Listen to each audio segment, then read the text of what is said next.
más ahí recordándoles a ustedes lo que vimos la sesión del jueves, bueno, el viernes, precisamente en la noche, para el grupo de la noche, y para ustedes nada más lo repetimos. De hecho, avanzamos un poco más con ustedes el jueves pasado, pero bueno, intentaremos avanzarle más ahorita. Entonces, rápidamente, ya para la cuestión de diseño, nosotros tenemos que checar, acuérdense, el capítulo E del INCA, ¿vale? Entonces, todo lo que se refiere a compresión, pues hay que checarlo del INCA. En el INCA te maneja varias sesiones, incluso te va indicando cada una de las partes que nosotros, o de las secciones que nosotros podemos ir analizando. Por ejemplo, te toca un perfil IR, sacarle su resistencia. Bueno, pues aplica el capítulo 3 y el E4, por ejemplo. O bien, vete al caso 1, luego si tienes tu canal, bueno, pues el caso 2, si tienes un cuadrado rectangular o un circular, perdón, ¿cómo le llamamos?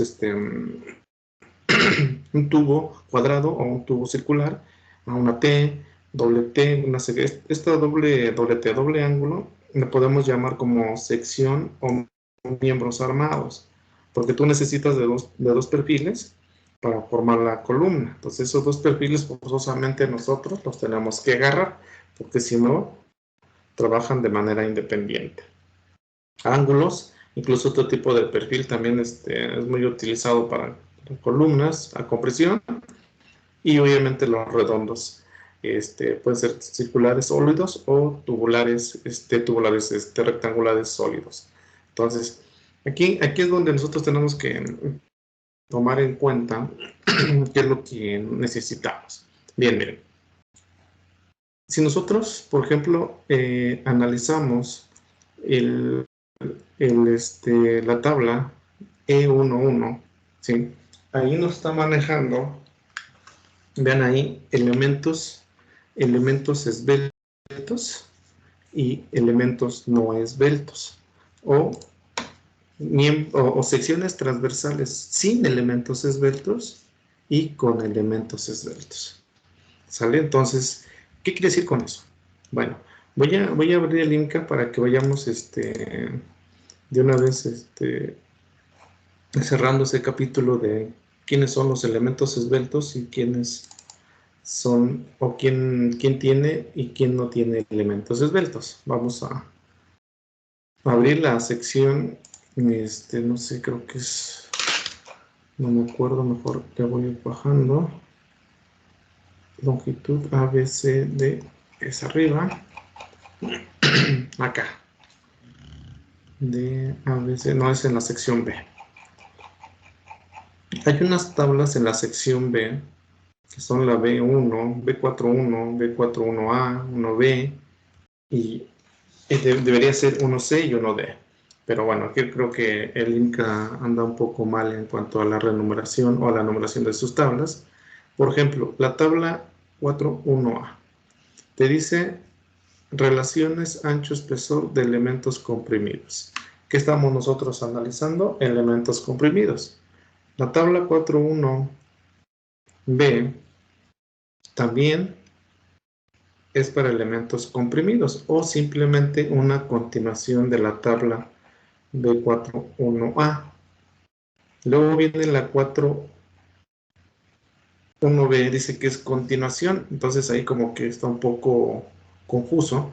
No debería ser continuación, sino que se debería de renumerar otra tabla, y esto es para elementos a flexión o sujetos a flexión, y aquí también sujetos a flexión. ¿Sale? Entonces, no hagamos tanto en cuanto a la continuación, simplemente nos vamos a detener ahorita para elementos a compresión, utilizar la tabla B41B y la B41A, únicamente cuando hablamos de elementos comprimidos. Elementos comprimidos. ¿Vale? Entonces, me regreso a la presentación. Dice ahí, sin elementos esbeltos. ¿Sale? Y con elementos esbeltos.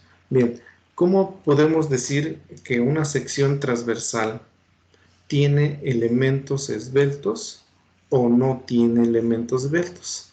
Entonces vamos a lo siguiente. Bien, nosotros, por ejemplo, vamos a la primera tabla. Allí habla elementos, relaciones ancho-espesor de elementos comprimidos.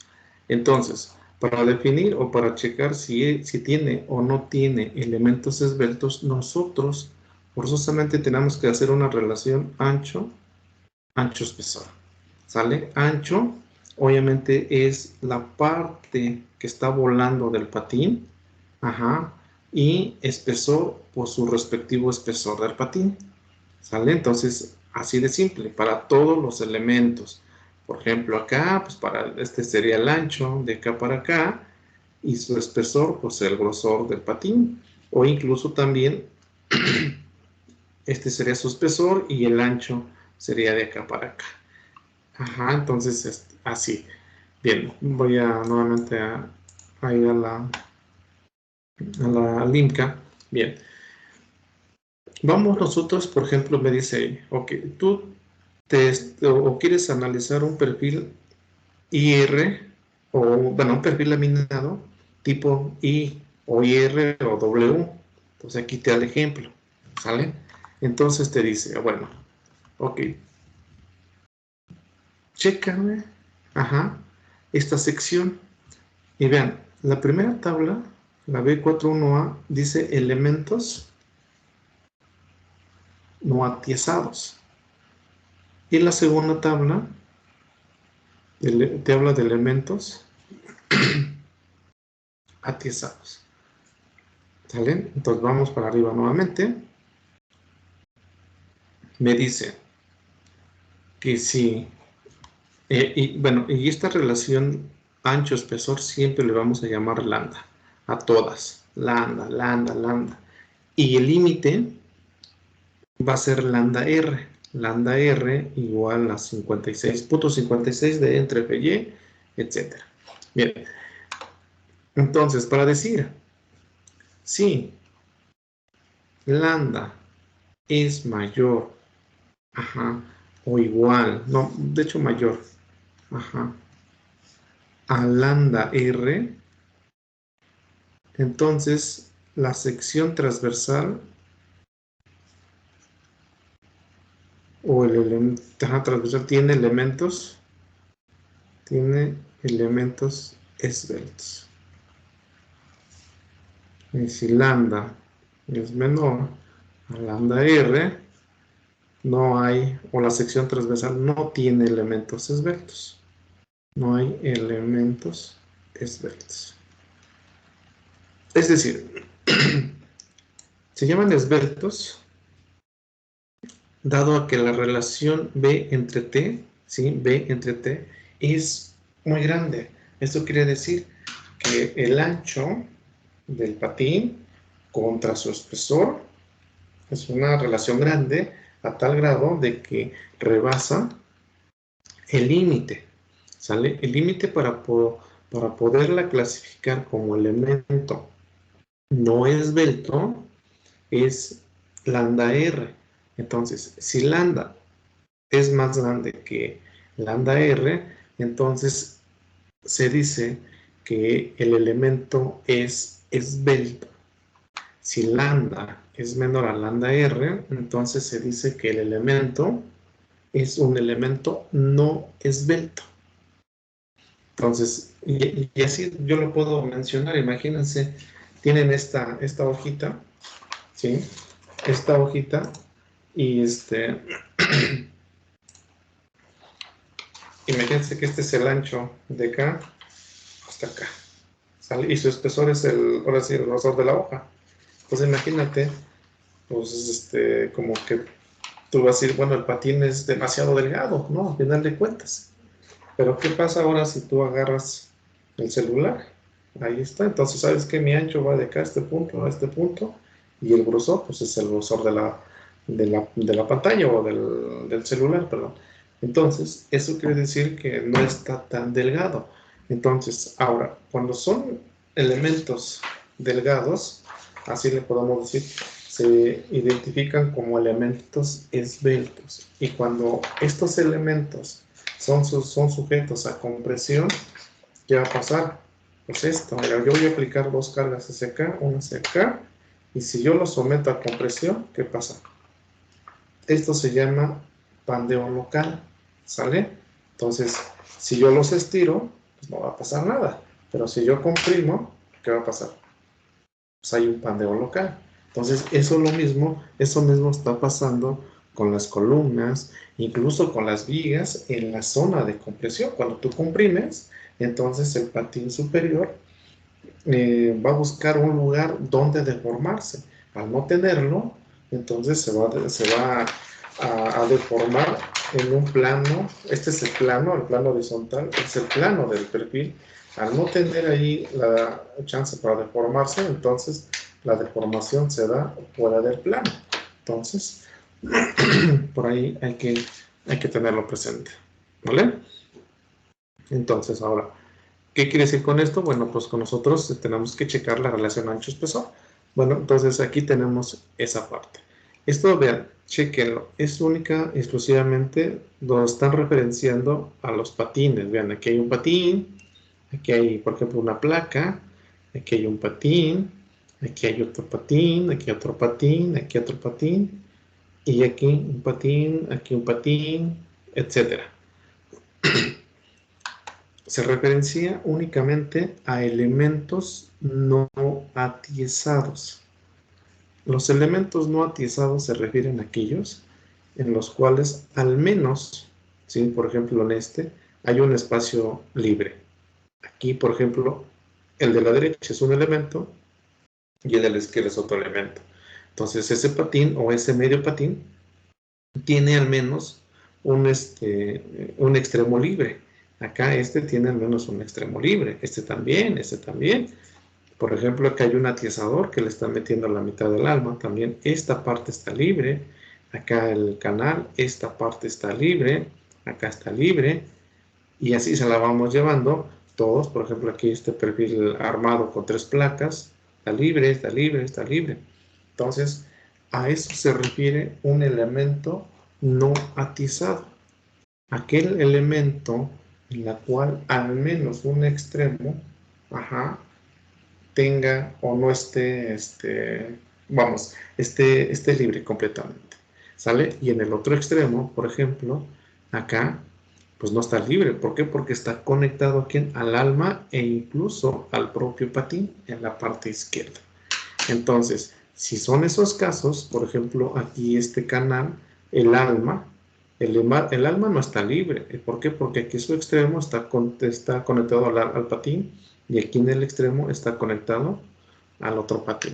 Entonces, a esos elementos se llaman elementos atiesados.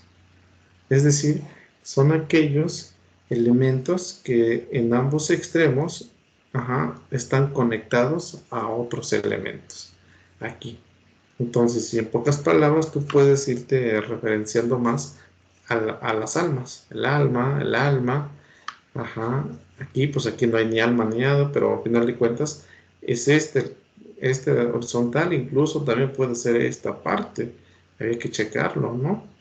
Ese puede ser el otro extremo más, como es más alto, pues puede ser que sea esa la parte.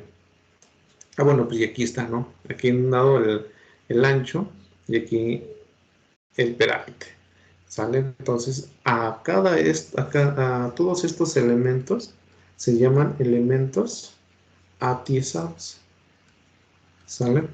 Y también esos elementos atiesados, si la lambda es mayor, su lambda, que en este caso es H entre TW, es mayor a lambda R, entonces dice que es un elemento esbelto. Y si lambda es menor o igual a lambda R, entonces el elemento no esbelto. Entonces aquí, nada más que quede claro eso.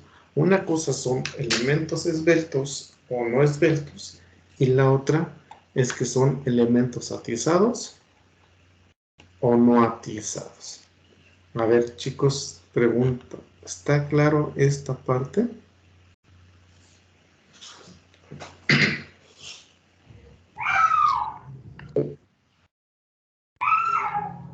Sí. ¿Sí? ¿Seguros? Solamente a mí no me quedó un poco muy claro lo de cuando no es atizado, porque por ejemplo aquí en el primer caso dice que tiene una sección, pero entonces nada más no es atizado cuando se encuentra una parte libre en el cursivo. Exactamente. Sí, sí, efectivamente. Entonces aquí, y vean, y en específico se referencia a los patines prácticamente. ¿Por qué? Porque estos tienen extremos libres. ¿Estamos? Entonces, por ello se llama elementos no atizados. Y si nos referenciamos a las almas, como este caso, vean H entre TW, H entre TW, es porque te estás referenciando a elementos atizados. Elementos atizados.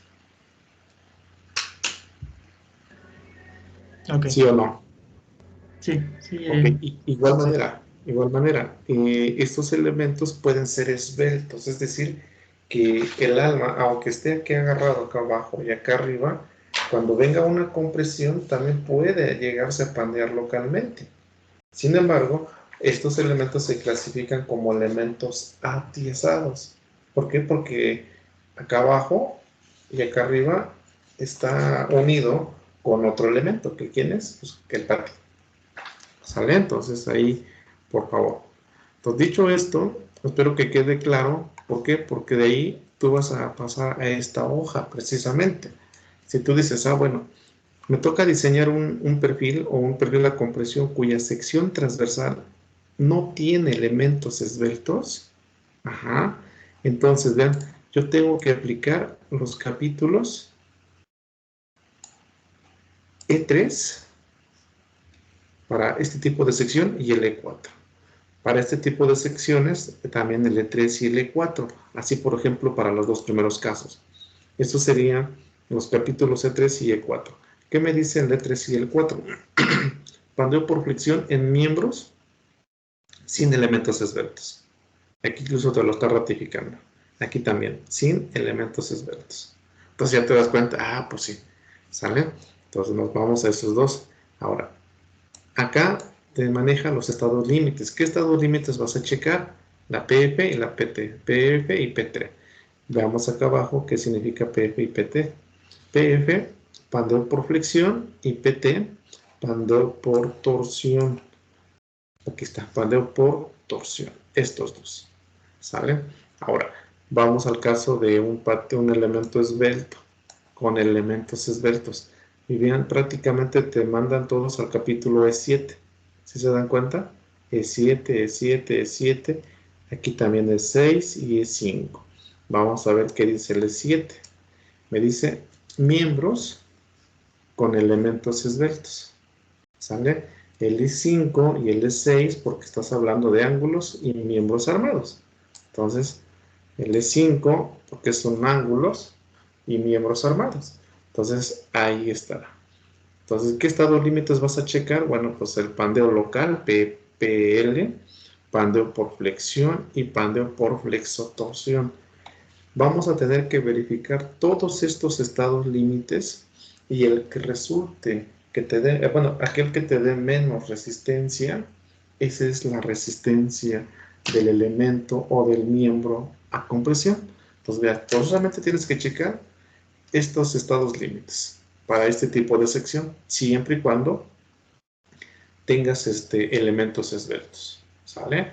Si no tienes elementos esbeltos, bueno, pues te vas al capítulo 3 y el 4 y únicamente con estos estados límites, ¿sale? Entonces, repito, aquel estado que te dé menos resistencia, ese es el que gobierna la capacidad, o más bien dicho, esa es la resistencia de la columna.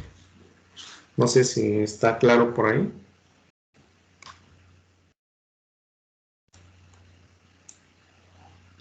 Chinge. ¿Sí? Ok. Voy a pasar al siguiente paso, que ya es prácticamente, esto quiero que quede, vamos, como si fuera nuestra, ¿cómo les podemos decir?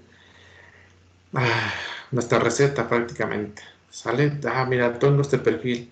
Ah, bueno, tengo que checar que es elemento esbelto, ¿tiene elementos esbeltos o no tiene elementos esbeltos? Entonces, para poder yo ir como prácticamente seleccionando los puntos o los capítulos del INCA que yo debo de aplicar. Y obviamente los estados límites que se deben de revisar. ¿Sale? Entonces, ahí estamos. Bien. Entonces, en términos generales, para calcular la resistencia de un elemento a compresión, ¿sí? Prácticamente todos los capítulos, ¿sí? Se referencian a la primera ecuación, la E31, prácticamente, ¿sale? Nada más que aquí, obviamente, nosotros ya tenemos que ir checando eh, cuál vamos, cómo es nuestro tipo de sección, tiene elementos esbeltos o no tiene elementos esbeltos, si es un ángulo, perfil armado o tiene elementos esbeltos. Entonces, al final de cuentas, se debe de calcular un valor de FCR. Ese es el que nosotros debemos de determinar. Ese FCR va a depender precisamente de los estados límites que tú tienes acá, ¿sale? Va a depender si tienes pandeo por flexión, por torsión, pandeo local, pandeo por flexotorsión. Entonces, prácticamente ese es el que nosotros debemos de determinar. Y al multiplicarlo por el área, te da la resistencia nominal del elemento a compresión o del miembro a compresión. Y obviamente lo único que tenemos que hacer es aplicar los factores de resistencia y de seguridad para conocer la capacidad por el LRBD y el ASD. Bien, esta ecuación E31 se encuentra en la sección E3 y en la sección 3 te habla de elementos con doble simetría sin elementos esbeltos. Me voy a ir un poco arriba. Doble simetría, ¿por qué? Porque yo sé que si este es el eje X y este es el eje Y, entonces los parto a la mitad a los dos ejes, pues es doblemente simétrico. Entonces a ese tipo de perfiles se refiere. ¿Sale? Y además de que ese perfil no tiene elementos esbeltos, sale sin elementos esbeltos. Entonces, pues rapidito, calculamos su capacidad nominal o su resistencia nominal como el FCR por el AG. Bien, entonces aquí precisamente es donde nosotros tenemos, aquí viene la nomenclatura, digo, creo que ya está por demás. Y aquí es donde nosotros tenemos que pelearnos en determinar precisamente si el valor del FCR. ¿Sale? El FCR puede valer este valor, que es 0.877 del FE, y el FCR puede valer 0.658 elevado a la FY entre el FE, todo por el FY. Si nuestra relación de esbeltez es mayor a 471 de E entre FY, la raíz cuadrada, aplicamos el FCR de esta manera y tú te referencias a una columna larga. ¿Esto qué quiere decir? Que en realidad la relación de esbeltez de esa columna es demasiado alta, que a la mínima compresión que tú realices o apliques, perdón, la columna se te va a pandear, se te va a flexionar, ¿sale? O más bien dicho, se va a presentar un pandeo general, pero ese pandeo se da en el rango, va a haber un pandeo en el rango elástico, es decir, que si tú quitas la carga, entonces la columna retoma su posición original, ¿sale? Ahora, si la relación de esbeltez KLNR es menor a 471, la raíz cuadrada entre F y Y, el FCR se calcula de esta manera. ¿Sale? Entonces, aquí el pandeo se va a dar en el rango inelástico. ¿Sale? Entonces, la columna va a tener suficiente capacidad, ¿sí?, para aguantar un pandeo elástico. Obviamente no va a haber hasta que la columna se presenta o empieza a presentar un pandeo, pero ese pandeo ya va a ser permanente o esa deformación ya va a ser permanente. Por eso se llama pandeo en el rango inelástico. ¿Sale? Entonces, ahí tenemos esa parte. Y de todo eso, lo que no conocemos ahí, precisamente quién es el FE. El valor del FE es el esfuerzo crítico de Euler. Un tema que ustedes ya en resistencia de materiales, estoy seguro que debieron haber aplicado, porque yo hace como varios años, ya no me acuerdo cuántos, di resistencia de materiales y efectivamente llegábamos al último tema con columnas. Y nos dice que el FE, como es el esfuerzo crítico de Euler, está calculado como la relación de pi al cuadrado por E, que es el modo de elasticidad, entre la relación de esbeltez al cuadrado. Esta carga o este esfuerzo, ¿sí?, la determinó precisamente este personaje, este doctor o investigador que se llama Leonhard Euler. Y este cuate analizó precisamente el comportamiento de columnas, pero de columnas largas, ¿sale? Es decir, que él determinó la carga que se debe de aplicar, ¿sí?, para generar o para realizar, o ¿cómo le puedo llamar el término? Para iniciar un pandeo global. Es decir, ¿cuál es la máxima carga que yo debo aplicar a una columna antes de que se me pandee? ¿Vale? Y si esa carga la divide entre la sección transversal, el área, entonces calculó el esfuerzo. Entonces, ya sacando una serie de relaciones, él dijo, bueno, el esfuerzo está dado por pi al cuadrado. ¿Por qué? Porque esa nos divide precisamente ¿cómo se llama? El radio prácticamente de la curvatura, ¿sale? El modo de elasticidad, pues es una propiedad de los materiales, y KLNR, pues es la relación de esbeltez. Entre más grande sea la relación de esbeltez, la carga que tú vas a aplicar antes de que se pandee la columna, pues va a ser menos, ¿vale? Entonces, calculando el FE, pues ya podemos calcular el FCR, conociendo la relación de esbeltez también, ¿sale? Bien, de aquí precisamente viene una pregunta o la respuesta a una de las preguntas que ustedes se hicieron, porque estoy seguro que se hicieron, ¿sí? ¿Cuándo clasificarlas como columnas largas y como columnas intermedias o incluso columnas cortas? Pero vamos con las dos, las largas y las intermedias. Entonces, esta gráfica está aquí, me relaciona el comportamiento entre el valor del FCR y la relación de esbeltez. Bien, pero única y exclusivamente para un FY de 50 K6.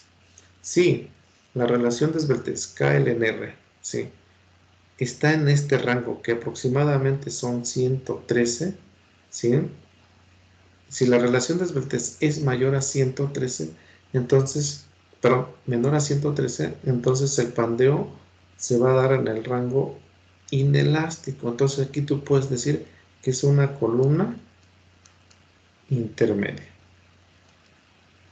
Si la relación de esbeltez es muy alta, a tal grado de que es mayor a 113, entonces hablas de una columna intermedia, ¿cómo le llamamos? Alta, ¿verdad?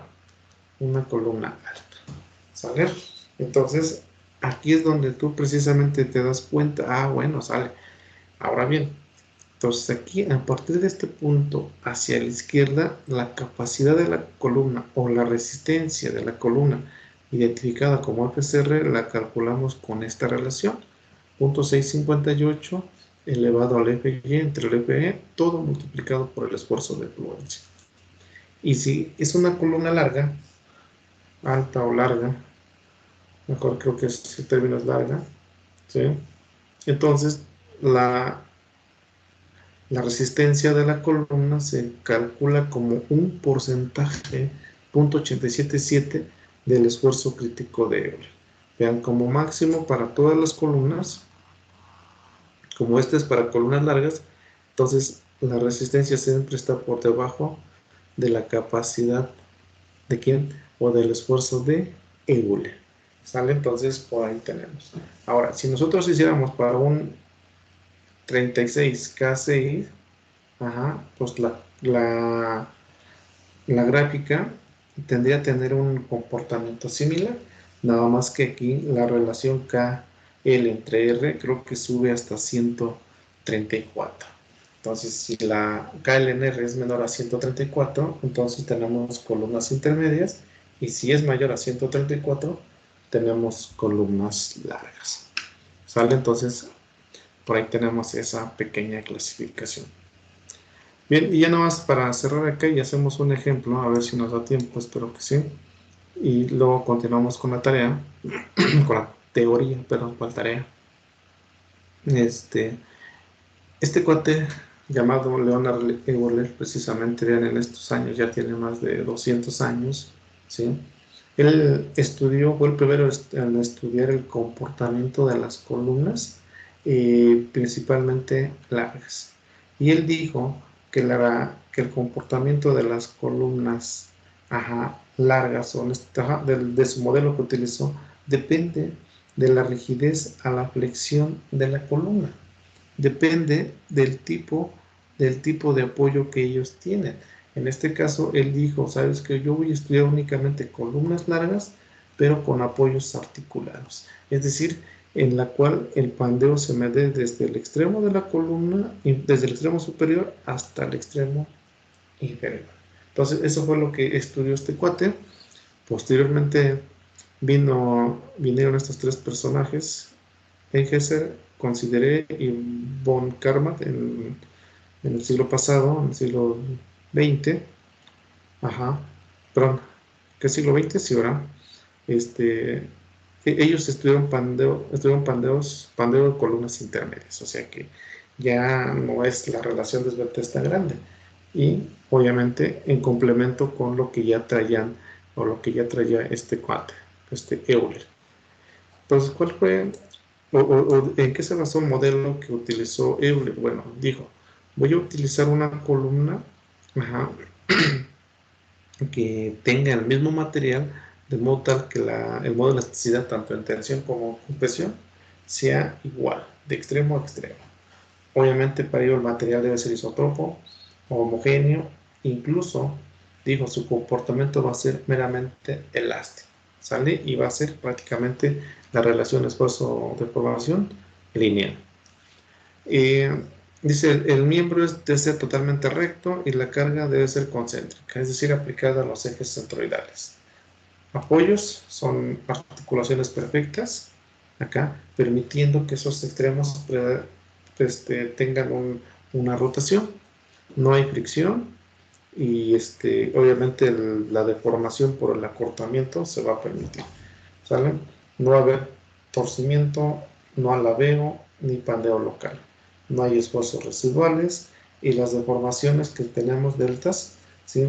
son pequeñas, ¿sale? Entonces, por ahí eso fue lo que se consideró.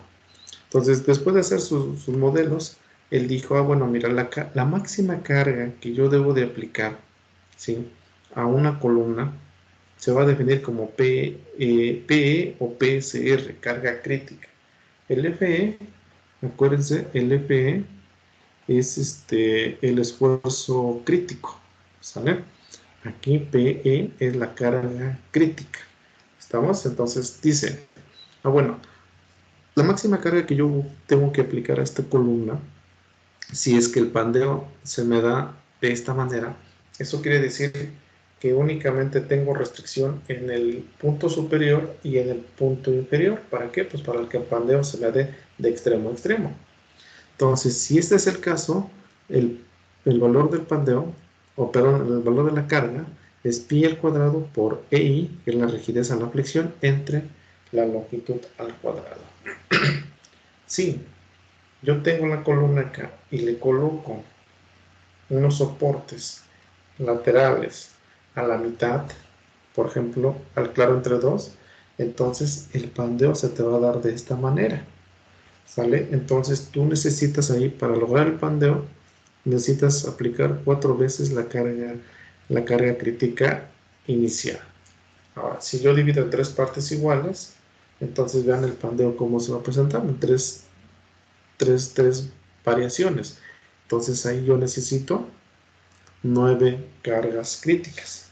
Ahora, o la carga de Euler. Entonces la carga crítica de esta es 9 veces la carga de Euler.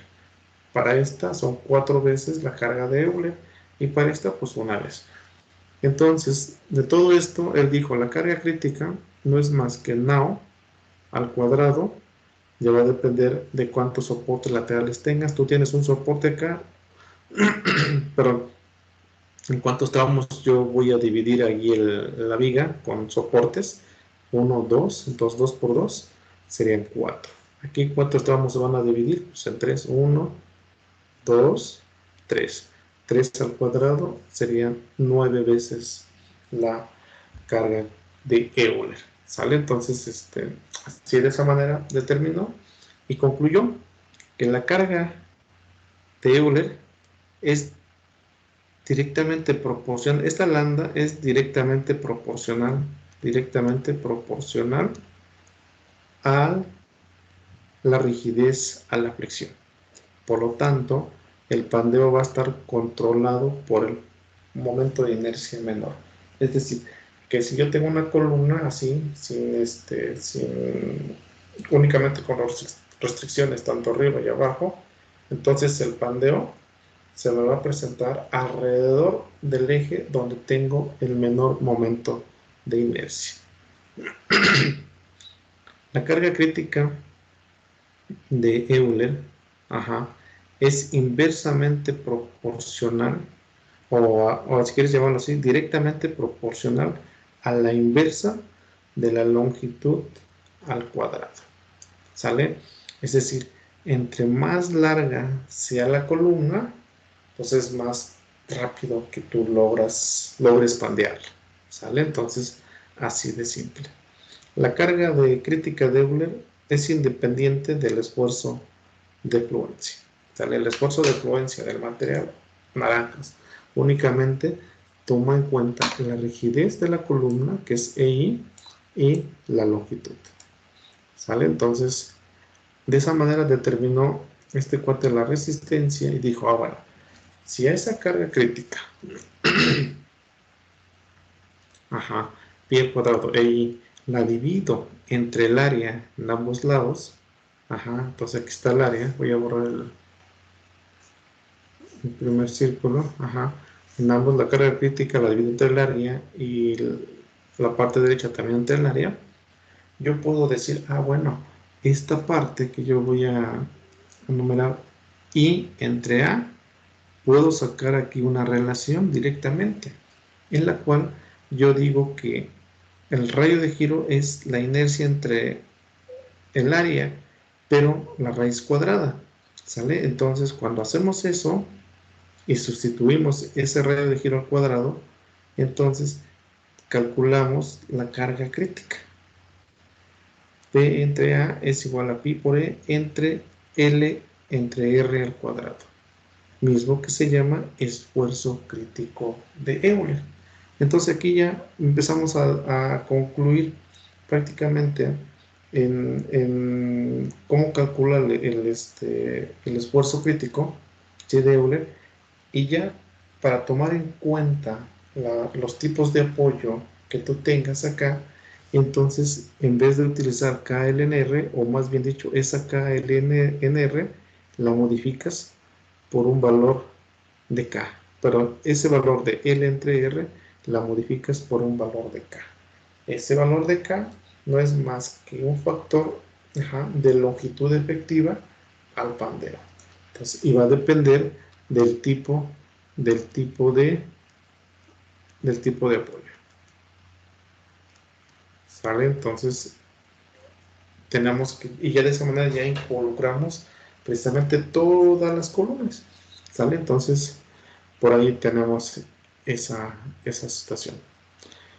Entonces, a final de cuentas, dice que la carga crítica de Euler es pi al cuadrado entre EI, por EI, entre KL al cuadrado. y el esfuerzo crítico, pi al cuadrado por E, entre la relación desvertez. Entonces, como tú quieras, si quieres determinar la carga crítica, con esto. ¿Quieres determinar el esfuerzo crítico? Con esto. ¿Sale? Entonces, así de simple. Y por último, para la definición de las Ks, vamos, aquí hay una grafiquita que nos ayudaría, yo creo que a entender muchas cosas. Entonces, tenemos a lo mejor aquí una serie de columnas, ¿sí? Que en sus extremos, si nosotros analizamos los extremos, ¿sí? Podemos decir que son apoyos en los extremos, pero más que apoyos, son las restricciones que tú le puedes dar al extremo. Esas restricciones, ¿quién se la da? Pues los elementos que se conectan acá. Les decía, si el elemento, la viga que se conecta acá, tiene suficiente rigidez a la flexión, entonces asemejamos un apoyo empotrado, ¿sale? Y abajo por igual, ¿sale? Entonces acá rotación impedida y traslación impedida. Ahora, si tú conectas la columna en su extremo, ¿sí? Con unas viguitas muy simples, entonces posiblemente tú estás hablando de que estás permitiendo una rotación, pero le estás impidiendo que haya una traslación. Entonces, acá abajo, empotrado, y acá arriba, articulado. O bien en ambos extremos, articulados. ¿Sale? Entonces, y así en otros casos, por ejemplo, la rotación libre y traslación libre, que es acá. ¿Sale? Entonces, así de simple.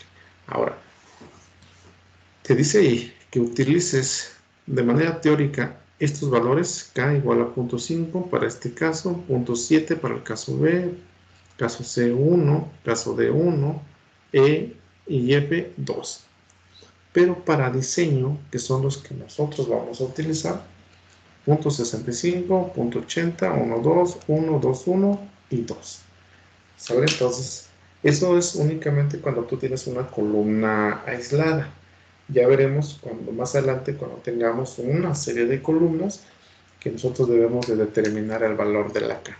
Pero ya no con estas grafiquitas, sino con otras grafiquitas. No sé si tengan algún comentario, chicos.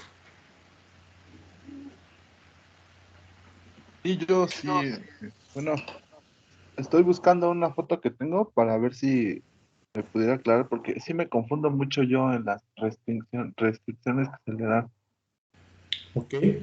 ¿Quieres que deje de compartir? Ahorita la estoy buscando, ahorita la encuentro y la comparto, ¿no? Ok. Gracias. Paula, ¿ahí andas? No, ¿qué pasó, ingeniero? Perdón. ¿Dudas? No, todo en orden. ¿Todo en orden? ¿José? ¿José Andrés? Todo en orden. ¿Seguros? Bueno, eso espero, ¿eh? Nomás no, y los voy a colgar. Bien, vamos a hacer lo siguiente. Vamos a abrir una hoja.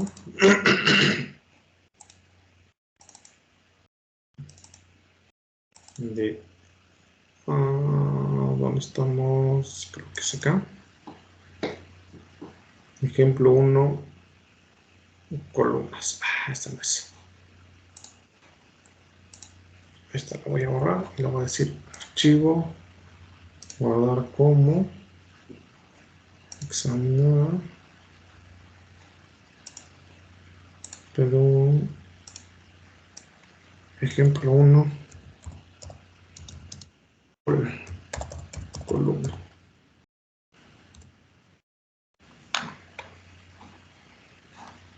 Ok, empezamos.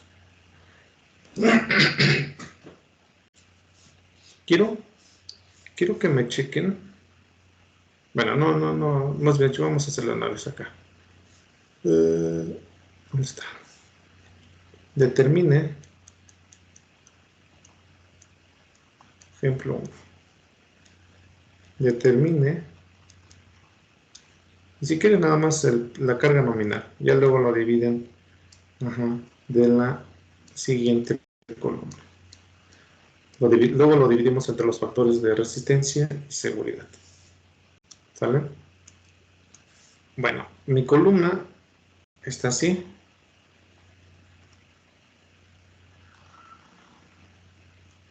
Digo, no está pandeada, ¿eh? Aquí se ve que está pandeada, pero no. Entonces, tengo una carga acá que se va a llamar carga nominal. Tengo una altura, ¿sí?, de 12 pies. 12 pies. Aquí, obviamente, se ven los patines, porque están más gruesos. Acá 2 líneas. Aquí también se van los patines. ¡Oh, Dios! Se va a apagar la tabletita.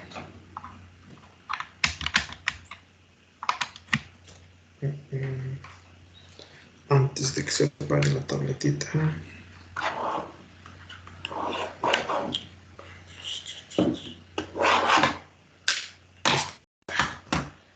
Ok.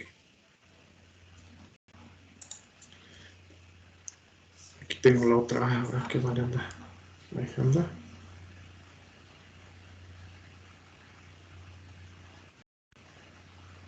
Ok. En planta yo voy a ver así. Lo tengo que ver así. No, así no. Así de feo no. Vamos a manejar los mismos sistemas que maneja el IMC o el ISS. Oh, Dios. Es que no la... Ah, que la canción. No sé por qué.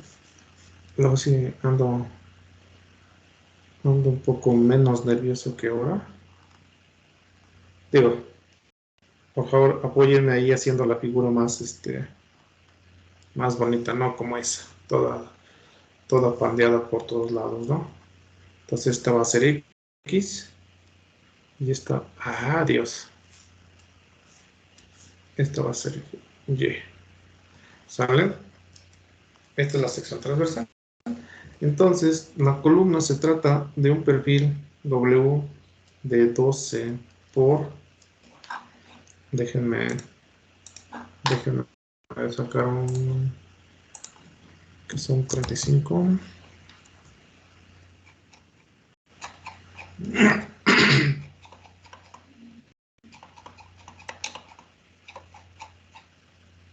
¿Dónde están las siguieres? Acá están.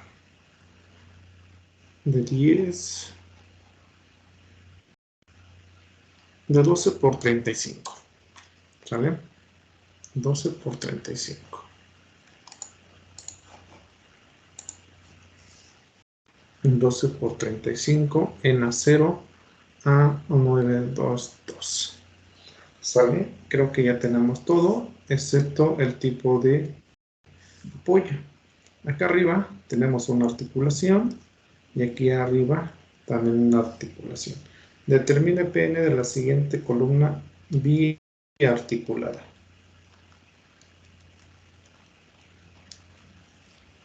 ¿Sale? Creo que es todo. Pues hay que trabajar, señores.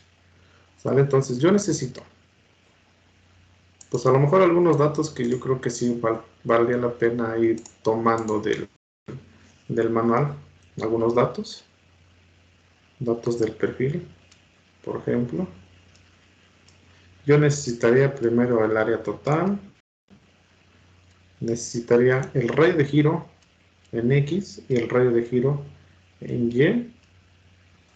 Necesitaría la relación ancho-espesor y la relación ancho del alma entre su espesor. ¿Sale? Esos datos vienen ahí en el manual Inca. ¿Sale? Entonces vamos con los datos del perfil. Tenemos acá el área de 12 por 35. Aquí estamos y es de 52.1. 305 por 52. Aquí está. 305 por 52. Tengo el área. 66.5, me lo paso a pulgadas.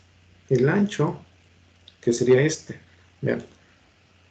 Aquí te está diciendo que es B entre 2TF. ¿Por qué? Porque la B la está sacando de esta manera. ¿Vale? Esta es B. Entonces, lo único que yo debo de hacer es calcular este ancho. ¿Sale? Entonces, esto sería B. Es más, es BF acá. Y esta B sería acá. Entonces, aquí en realidad debería ser BF entre 2T, no B. Es BF. ¿Vale? Porque el BF es todo. Y si yo lo divido entre 2, pues calculamos B. ¿Sale? Entonces, es este valor como tal. Entonces, tiene 6.4 y 36.2. 6.4 y 36.2. 6.4 y 36.2. ¿Me dan el área en pulgadas, por favor, chicos? 10.30. ¿Cuánto? 10.31. 10.31 pulgadas cuadradas. El radio de giro en X y en Y. Aquí tenemos, miren el radio de giro en X. Son 13.1 centímetros en pulgadas, por favor, y 3.9. 13.3 en pulgadas, 13.3. 5.24. 5.24 pulgadas. ¿Y qué dijimos el otro? 3.9. 1 punto ¿qué? 54. 54 pulgadas. Ahí estamos. Creo que tenemos todo eso. Entonces, datos del perfil, ahí lo tenemos.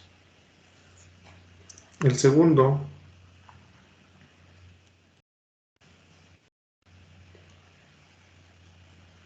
se trata, es un perfil de doble simetría, ¿no? Perfil de doble simetría. Eso lo sabemos, porque así es. ¿Sale? Ahora lo único que te faltaría preguntarte es, ¿el perfil tiene elementos esbeltos? Otra vez. ¿Tiene elementos esbeltos? Esa es la pregunta que te tienes que hacer. ¿Tiene elementos esbeltos? No lo sé. Entonces, yo lo que tengo que checar para elementos atizados, no atizados, primero, no atizados. Acuérdense que tú tienes el perfil. ¿Quiénes son los elementos no atizados? Pues estos, ¿sale? Y entonces, de la tabla B41A, me dice que la relación B entre T, en este caso es lambda, es igual, ¿dónde está la B? Más abajo, esta es la 54, B, creo que llegué, acá abajo.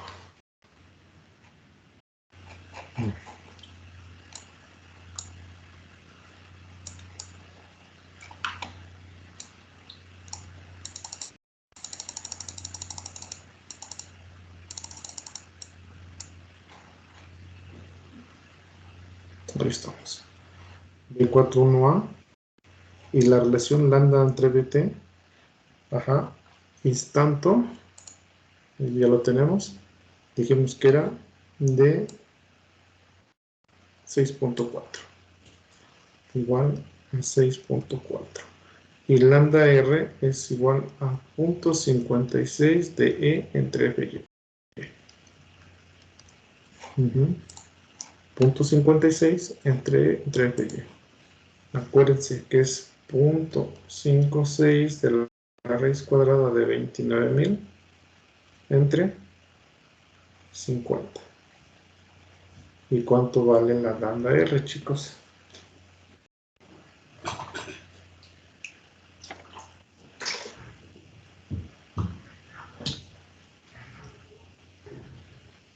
$13.49. ¿Cuánto? 13.49.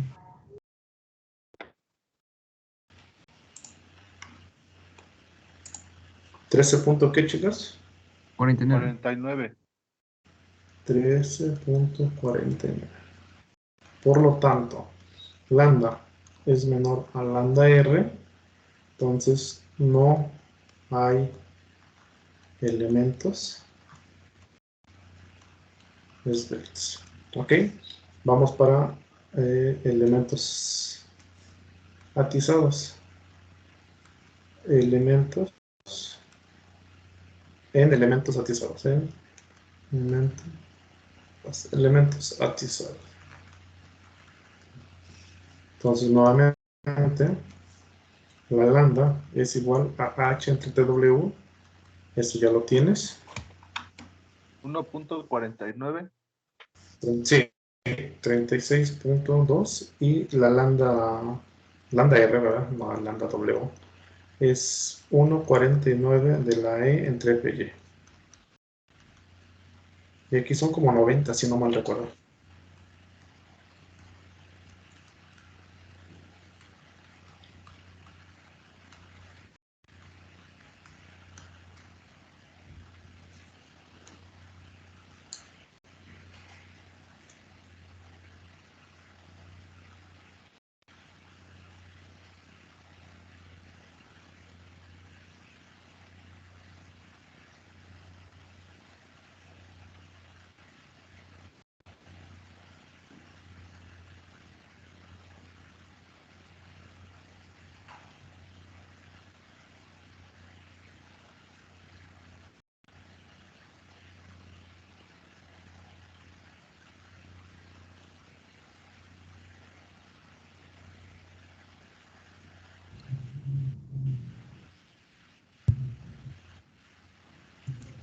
Ah, 35.88.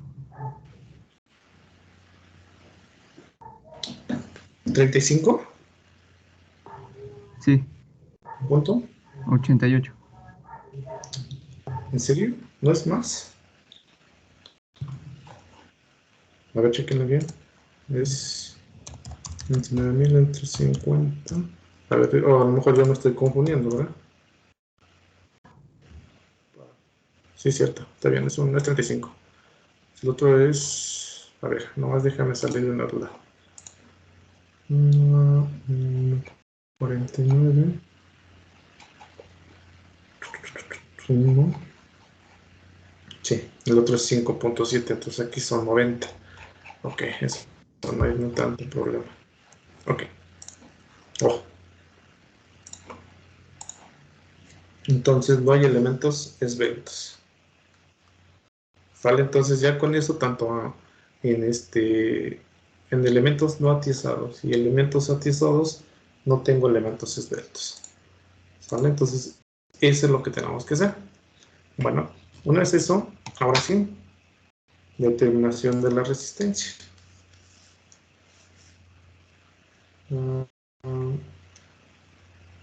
El cálculo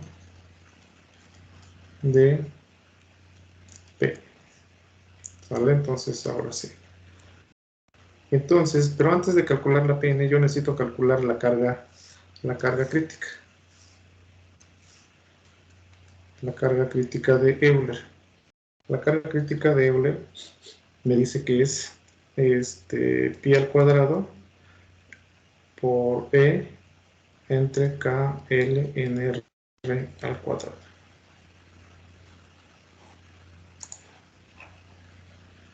Es pi al cuadrado por E entre KLNR al cuadrado. ¿Sale? Entonces, previo a eso, acá, como tengo una columna articulada, entonces la K va a ser igual a 1.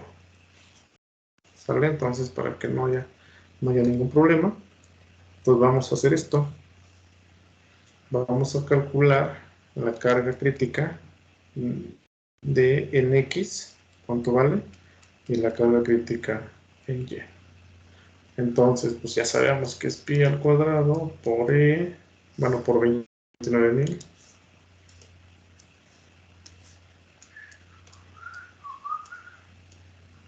Entre 1 por la L, que son 12 pies, lo multiplico por 12 pulgadas, entre la R, en este caso la RX 524. 5.24. Todo esto al cuadrado. Y aquí nuevamente es pi al cuadrado por 29.000 entre 1 por 12 por 12 entre 1.54.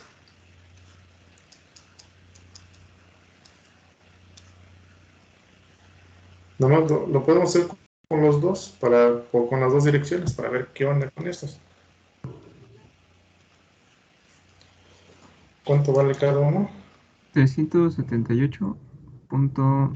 ¿Otra vez, no, compañero? 379.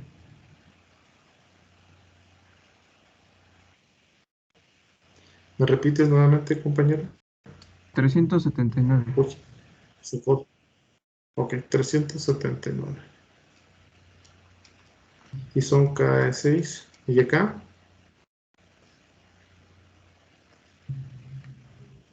32.74.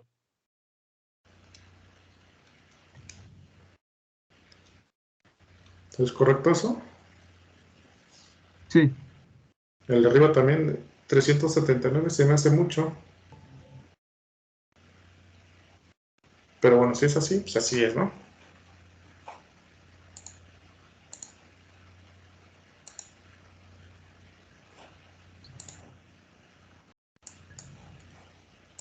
Entonces, aquí ustedes pueden checar.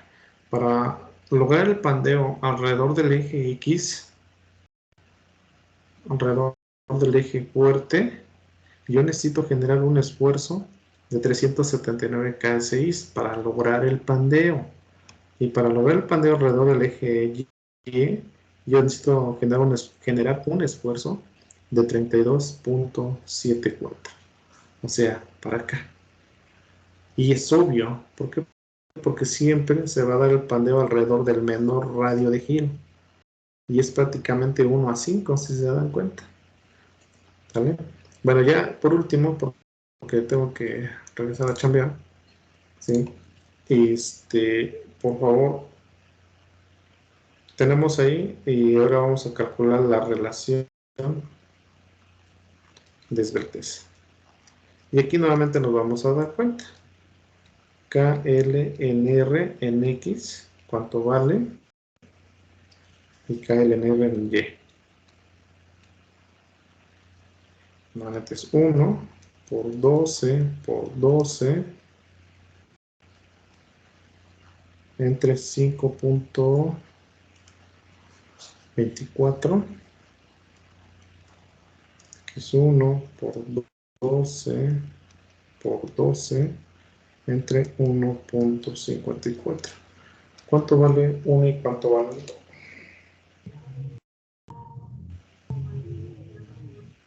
Primero 27.48. vale 27. Punto 49. 48. 8. Y el segundo 144, como 90 y tantos, ¿no? Ajá, 93.51.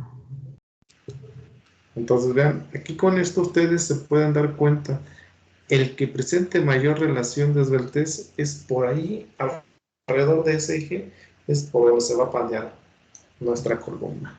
Y obviamente ya lo está reflejando también con el esfuerzo crítico. Nos da menos esfuerzo crítico o menos esfuerzo crítico de R. Vamos, puedo generar menos esfuerzo alrededor del eje Y. Y puedo generar mayor esfuerzo alrededor del eje X. ¿Por qué? Porque su relación de Sveltez es demasiado corto. No, bueno, comparándolo con el otro eje, pues es como de 4 veces. 1:4 o 4:1, como tú quieras. Entonces, les pido por favor acá que continúen. Trataremos de acabarlo el próximo jueves. Y si me da chance de acabarlo, ya lo demás es muy simple. Al rato lo concluimos, chequenlo. El siguiente nada más es de verificar o preguntarte, ¿es columna larga o corta? Larga o corta. ¿Sale?